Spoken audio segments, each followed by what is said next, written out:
Morning বন্ধুরা, welcome back to my channel Basanti lifestyle ব্লগে তোমাদের আরও একবার স্বাগত। তো চলো, আজ সকাল সকাল উঠেই কিন্তু বিছানাটার পত্র আমি কিন্তু গুছিয়ে নিয়েছি। এদিকে ছেলে পড়তে বসেছে, তো দেখছে যে মা কী করছে। স্ট্যান্ড নেই বলে মানে প্রত্যেকটা দিনই প্রবলেম হচ্ছে আমার ভিডিও বানাতে, কিন্তু কিছু করার নেই। প্রবলেমের ফেস টু ফেস হয়েই কিন্তু আমাদেরকে সেই জায়গায় পৌঁছাতে হবে। তো যাই হোক, কষ্ট না করলে কেষ্ট পাওয়া যায় না। তো চলো, পরিষ্কার পরিচ্ছন্নভাবে আমি কিন্তু ঘরটা একটাই যেহেতু রুম তোমরা জানো, তো আমি কোনো রকমের কষ্ট করেই ঘরটা মানে চেষ্টা করি সবসময় গুছিয়ে বাগিয়ে রাখতে। এদিকে মিঠু দেখো কত নোংরা করে দেয়, এটা ওটা কাটে, সব খাবার ফেলে দেয়। তো আজকে 3জন দিদিভাই আমাকে কমেন্ট করেছে। একজন দিদিভাই কমেন্ট করেছে, অগ্নিশ্বরী দিদিভাই কমেন্ট করেছে কচু শাক খেতে খুব ভালো লাগে। আর মেনকা দিদিভাই তো প্রায় দিনই কমেন্ট করে যে তোমার ভিডিওগুলো খুবই ভালো লাগে। আর প্রত্যুষ দাদাভাইও লিখেছে কিন্তু খুব সুন্দর ভিডিও হচ্ছে।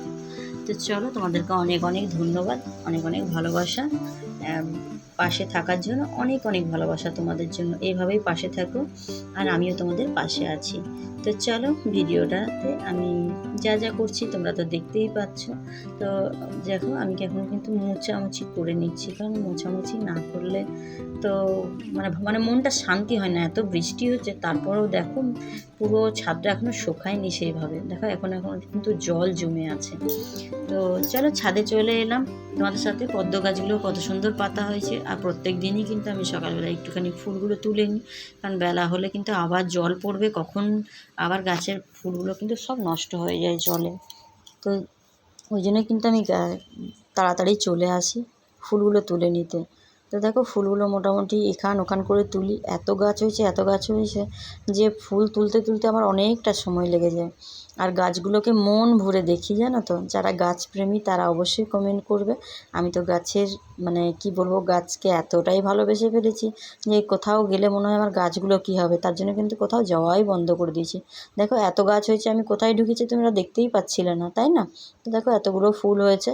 তো এদিকে দেখো গাছটা মরেই যাচ্ছিলো, যে এত লঙ্কা হবে আমি ভাবতেই পারিনি। গাছটা ঝাঁক হয়েছে দেখো, আর কত সুন্দর লঙ্কা। মানে গাছটা সেভাবে মানে যত্ন করিনি, কিন্তু এত লঙ্কা হয়েছে দেখো দেখো। মানে আমার বর বলছে, আমার বরকে দেখালাম ডেকে, বললাম যে দেখো কত সুন্দর লঙ্কা হয়েছে। বলছে তুমি আমাকে আগে বললে না, তাহলে বাজার থেকে আমি আর লঙ্কা কিনে আনতাম না এবারে। আমি হ্যাঁ, আমি বলতেই ভুলে গেছি। এই কয়েন প্ল্যান্টগুলো তোমাদেরকে দেখালাম। আমার শাশুড়ি মা জিজ্ঞাসা করছে যে এগুলো কি থানকুনি পাতা। ভেবেছিল দুটো পাতা হয়তো ছিঁড়ে খাবে, তো কিন্তু কিছু তো করার নেই, এটা তো থানকুনি পাতা নয়, কয়েন প্ল্যান্ট। তো দেখো যা পেয়েছি তার মধ্যেই কিন্তু গাছ লাগিয়েছি, তো দেখতে পাচ্ছ। আর এদিকে আজকে কিন্তু একটা নতুন অতিথি এসেছে। তো দেখো, এই দেখো এই গাছের ফুল তোমাদেরকে কোনোদিন দেখাইনি। আমিও অবাক হয়ে গেছি, জানি না কখন আমি এনে লাগিয়েছিলাম। তো এটা হলুদ রেন লিলি, আর একটা দেখো পাশেই হয়েছে পিঙ্ক কালারের রেন লিলি। কতটা সুন্দর লাগছে না দেখতে। দেখো আমার তো খুব ভালো লাগছিলো, মানে একটা হয়েছিল, আমি ভেবেছি যে এটা থাক, কোনোরকম বীজ রাখবো, আমি তুলবো না। এত ভালো লাগছিল দেখতে। দেখো ঠিক কেশর ফুলের মতন কালারটা, তাই না? আর এদিকে দেখো একটা চারা তুলে নিয়েছি, যে নয়নতারা ফুলের গাছগুলো আছে, ওই দেখো ওই বাড়িটা রয়েছে, ওই বাড়িটা দিদি রেখে দেবো। ওই দিদিটারও কিন্তু অনেক গাছ আছে আর অনেক শখও আছে গাছের। তো দেখো এইখানে কিন্তু আমি পর্তুলিকা একটা ডাল ভেঙে নিলাম। আর এই গাছটার আমি নাম জানি না, যদি কেউ নাম জানো এই ফুলটার নাম অবশ্যই বলো। গাছটার নাম আমি জানি না। তো এইগুলোর থেকে আমি কিন্তু ডাল বের করে ওই দিদিকে দিয়ে আসবো। তো সেটা ভিডিও আমি অন্যদিন আবার দেখাবো, দিদির বাড়িটা তোমাদেরকে দেখাবো কী কী গাছ আছে। তো দেখো, দিয়ে কুমড়ো ডাঁটা হয়েছে। কুমড়ো ডাঁটাটা আজকে ভাবছি কেটে নেবো, নাহলে পুরো ছাদটা নষ্ট করে দেবে। এদিকে দেখো আমি বালি দিয়ে কিন্তু গাছগুলো লাগিয়েছি, মানে চারা করতে দিয়েছিলাম। আর এদিকে দেখো কুমড়ো ডাঁটা আমি কেটে নিয়ে চলে এলাম। কুমড়ো ডাঁটাতে তরকারি করব, কিন্তু আজকে করব না, কালকে করব। আজকে কেটে কুটে রেখে দেবো, কালকে করব, কারণ অনেকটা সময় লাগে। কাটাকুটি করে রেখে দিলে কী হয় বলো তো, অনেকটা সময় বেঁচে যায়, রান্না করার সময় বিরক্ত লাগে না। তো চলো, আমি সমস্ত কিছু কিন্তু আজকে কেটেই নিই। আর কুমড়ো ডাঁটা খেতে কে কে ভালো লাগে, কার কার ভালো লাগে একটু কমেন্ট করবে। আমি তো খুবই ভালোবাসি।